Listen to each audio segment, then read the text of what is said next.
नमो भगवते वासुदेवाय नमः। श्री सत्यनारायण भगवान की जय। हरे कृष्णा। प्रिय भक्तों, आज हम सभी सत्यनारायण भगवान की अद्भुत महिमा और उनके पावन व्रत की कथा का श्रवण करेंगे।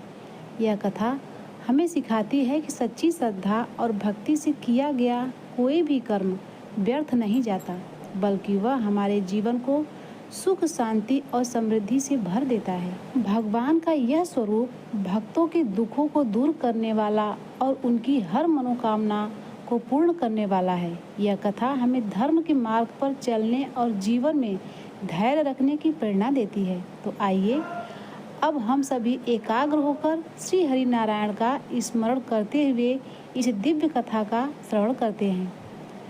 एक समय की बात है, नैमिषारण्य तीर्थ में शौनक आदि 88,000 ऋषियों ने श्री सूत जी से प्रश्न किया, हे प्रभु, इस कलयुग में जब वेद विद्या और ज्ञान कम हो गया है, तब मनुष्यों को प्रभु भक्ति किस प्रकार प्राप्त हो सकती है और उनका उद्धार कैसे होगा?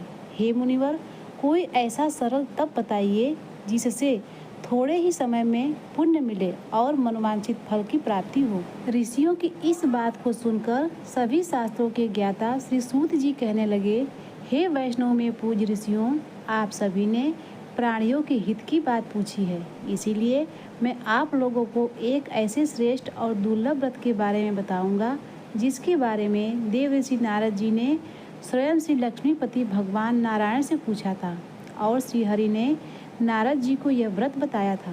अब आप सभी इसे ध्यान से सुनिए।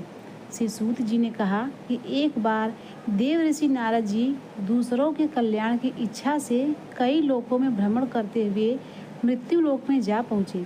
वहाँ उन्होंने अनेक योनियों में जन्म लिए हुए मनुष्यों को उनके कर्मों के अनुसार अनेकों दुख और कष्टों को भोगते हुए देखा।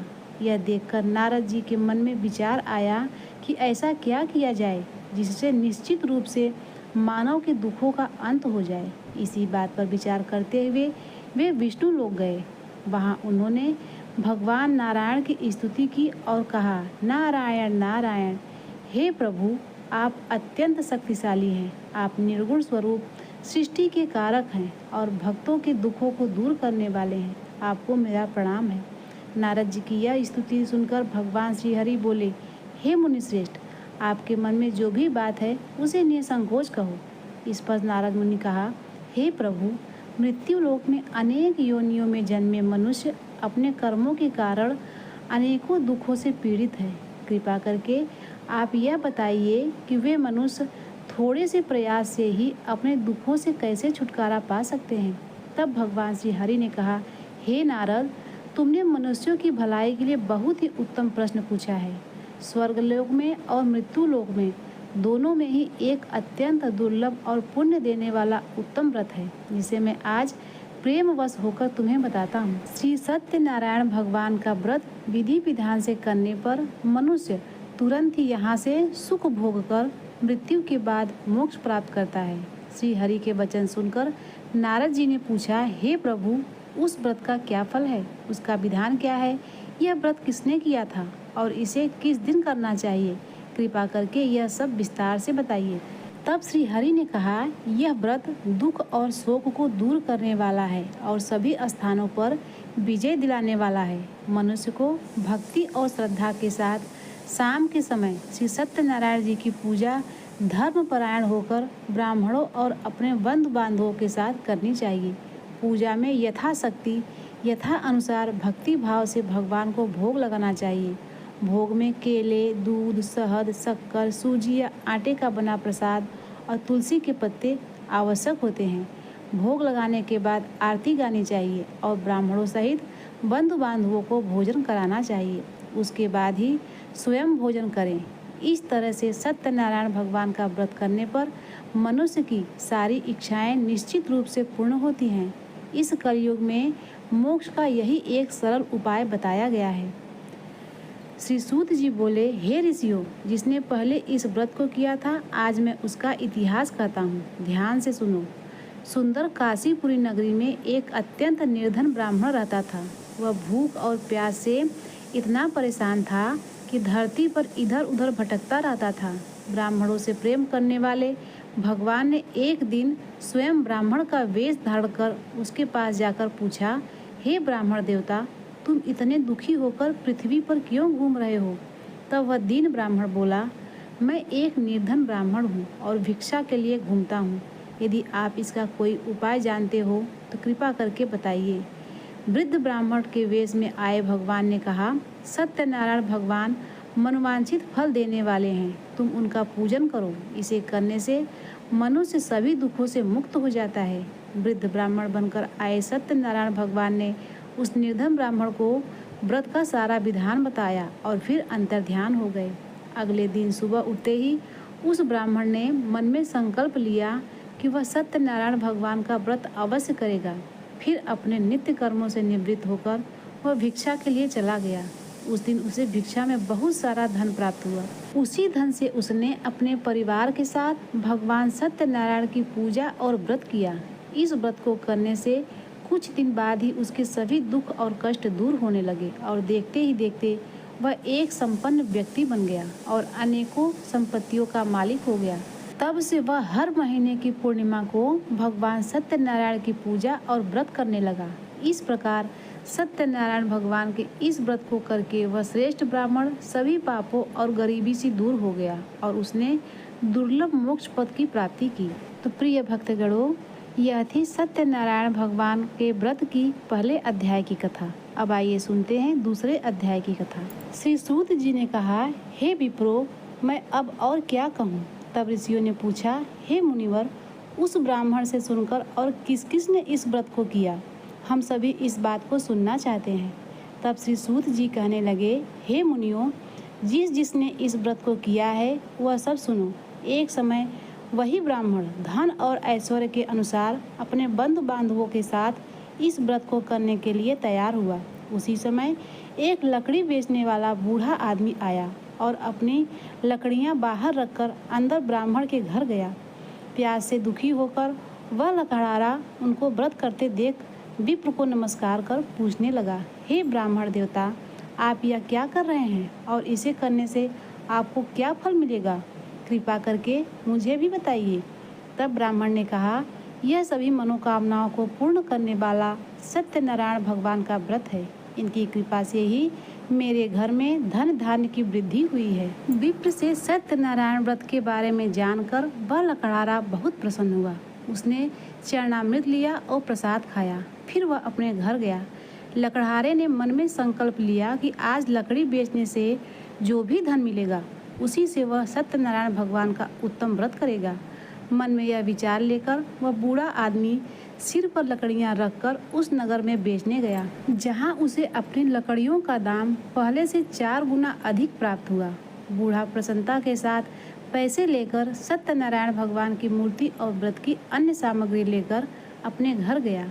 वहां उसने अपने परिवारजनों को बुलाकर विधि विधान से सत्यनारायण भगवान का पूजा और व्रत किया। इस व्रत के प्रभाव से वह बूढ़ा लकड़हारा धन पुत्र आदि से युक्त होकर संसार के सभी सुखों को भोगकर अंत समय में वैकुंठ धाम चला गया। कथा का तीसरा अध्याय। श्री सूत जी कहने लगे, हे श्रेष्ठ मुनियों, अब मैं आगे की कथा भी कहता हूँ, ध्यान से सुनो। पहले के समय में उल्कामुख नाम का एक बुद्धिमान राजा था। वह सत्यवादी और जितेंद्रिय था। वह प्रतिदिन देव स्थानों पर जाता और निर्धनों को धन देकर उनके कष्ट दूर किया करता था। उसकी पत्नी कमल के समान मुख वाली और सती साध्वी थी। भद्रशिला नदी के तट पर एक बार उन दोनों ने श्री सत्यनारायण भगवान का व्रत किया। उसी समय साधु नाम का एक वैश्य वहां आया। उसके पास व्यापार करने के लिए बहुत सारा धन भी था। राजा को व्रत करते देखकर वह विनम्रता के साथ पूछने लगा, हे राजन, भक्ति भाव से पूर्ण होकर आप यह क्या कर रहे हैं? मैं यह सुनने की इच्छा रखता हूँ, तो आप कृपा करके मुझे भी बताइए। तब वह राजा बोला, मैं अपने बंधु बांधवों के साथ पुत्र आदि की प्राप्ति के लिए श्री सत्यनारायण भगवान का व्रत और पूजन कर रहा हूँ। राजा के वचन सुनकर साधु वैश्य आदर से कहने लगा, हे राजन, मुझे भी इस व्रत का सारा विधान बताइए। मैं भी इस व्रत को करूँगा, क्योंकि मुझे कोई संतान नहीं है और मुझे विश्वास है कि इस व्रत को करने से निश्चित रूप से मुझे भी संतान की प्राप्ति होगी। राजा से व्रत का सारा विधान पूछकर वह व्यापारी अपने व्यापार से निवृत्त होकर अपने घर गया। साधु ने अपनी पत्नी लीलावती को संतान देने वाले इस व्रत को वृत्तांत सुनाया और कहा कि जब मेरी संतान होगी तब मैं इस व्रत को करूँगा। एक दिन लीलावती अपने पति के साथ आनंदित होकर सांसारिक धर्म में प्रवृत्त हुई और सत्यनारायण भगवान की कृपा से गर्भवती हो गई। कुछ महीनों के बाद उसके गर्भ से एक सुंदर कन्या ने जन्म लिया। माता पिता ने अपनी कन्या का नाम कलावती रखा। एक दिन वैश्य की पत्नी ने अपने पति को याद दिलाया कि आपने सत्यनारायण भगवान के जिस व्रत को करने का संकल्प लिया था अब उसे करने का समय आ गया है। तब वह साधु कहने लगा, हे प्रिय, मैं इस व्रत को अपनी पुत्री के विवाह पर करूँगा। इस प्रकार वह अपनी पत्नी को आश्वासन देकर नगर को चला गया। साधु वैश्य ने एक बार नगर में अपनी कन्या को सखियों के साथ देखा तो उसे लगा कि अब उसकी कन्या विवाह योग्य हो गई है। तब उसने कन्या के योग्य वर ढूंढना शुरू कर दिया। एक दिन साधु एक नगर में जा पहुंचा और वहां देखभाल कर लड़की के योग्य एक सुयोग्य वरिष्ठ पुत्र को ले आया। योग्य लड़के को देखकर साधु ने बंधु बांधवों को बुलाकर अपनी पुत्री का विवाह कर दिया। लेकिन दुर्भाग्य की बात यह थी, साधु वैश्य ने अभी भी सत्यनारायण भगवान का व्रत नहीं किया था। इस पर श्री सत्यनारायण भगवान क्रोधित हो गए और उसे श्राप दे दिया। अपने कार्य में कुशल साधु वैश्य ने अपने दामाद को लेकर समुद्र के पास स्थित रत्नसारपुर नगर में गया। वहां जाकर दामाद और ससुर दोनों ने मिलकर चंद्रकेतु राजा के नगर में व्यापार करना शुरू कर दिया। एक दिन भगवान सत्यनारायण की माया से एक चोर राजा का धन चुराकर भाग गया था। उसने राजा के सिपाहियों को अपना पीछा करते देखा। चुराया हुआ सारा धन वहां रख दिया जहां साधु अपने दामाद के साथ ठहरा हुआ था। राजा के सिपाहियों ने जब चुराया हुआ धन ससुर और दामाद के पास पड़ा हुआ देखा तो वे उन दोनों को बांधकर राजा के पास ले गए और कहने लगे, महाराज, हम उन दोनों चोरों को पकड़कर लाए हैं, आप आगे की कार्रवाई करने की आज्ञा दें। तब राजा की आज्ञा से उन दोनों को कठिन कारावास में डाल दिया गया और उनका सारा धन भी उसने छीन लिया गया। श्री सत्यनारायण भगवान के श्राप से साधु की पत्नी भी बहुत दुखी हुई। घर में जितना भी धन रखा था उसे चोर चुरा ले गए। शारीरिक और मानसिक पीड़ा तथा भूख प्यास से अति दुखी होकर कलावती अन्न की चिंता में एक ब्राह्मण के घर गई। वहां उसने श्री सत्यनारायण भगवान का व्रत होते देखा। उसने कथा भी सुनी और प्रसाद ग्रहण कर रात को अपने घर वापस आई। तब माता ने कलावती से पूछा, हे पुत्री, तुम अब तक कहाँ थी? तुम्हारे मन में क्या है? तब कलावती ने अपनी माता से कहा, हे माता, मैंने एक ब्राह्मण के घर में श्री सत्यनारायण भगवान का व्रत होते हुए देखा। तब कन्या के वचन सुनकर लीलावती भगवान के पूजन की तैयारी करने लगी।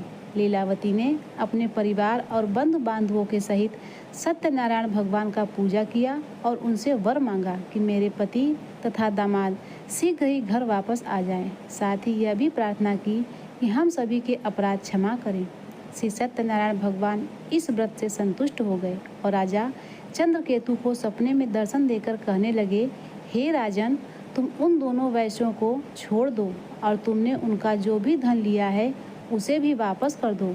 अगर तुमने ऐसा नहीं किया तो मैं तुम्हारा सारा धन और राज और संतान सभी नष्ट कर दूंगा। राजा को यह सब कहकर वह अंतर्ध्यान हो गए। प्रातःकाल सभा में राजा ने अपना स्वप्न सभी को सुनाया। फिर कहने लगे कि उन दोनों को कैद से मुक्त कर सभा में लाओ। वैश्यों ने आते ही राजा को प्रणाम किया। तब राजा कहने लगा, हे महानुभाव, भाग्यवश ऐसा कठिन दुख तुम्हें प्राप्त हुआ है, लेकिन अब तुम्हें किसी बात का कोई भय नहीं है। ऐसा कहकर राजा ने उन दोनों को नए वस्त्र और आभूषण भी पहनाए और जितना धन उनका लिया था उससे 2 गुना धन वापस कर दिया। इस तरह दोनों वैश्य अपने घर की ओर चल दिए। अब आइए सुनते हैं चौथा अध्याय। श्री सूत जी महाराज कहने लगे, इस प्रकार वैश्यों ने मंगलाचार कर अपनी यात्रा प्रारंभ की और अपने नगर की ओर चल दिए। उनके थोड़ी ही दूर जाने पर दंडी वेशधारी श्री सत्यनारायण भगवान ने उनसे पूछा, हे साधु, तेरी नाव में क्या है? तब अभिमान से भरा हुआ वह वैश्य कहने लगा, हे दंडी, आप क्यों पूछते हो? क्या धन लेने की इच्छा है? मेरी नाव में तो बेल और पत्ते भरे हुए हैं। वैश्य के ऐसे कठोर वचन सुनकर भगवान कहने लगे, तुम्हारा वचन सत्य हो। दंडी ऐसे वचन कहकर वहाँ से दूर चले गए।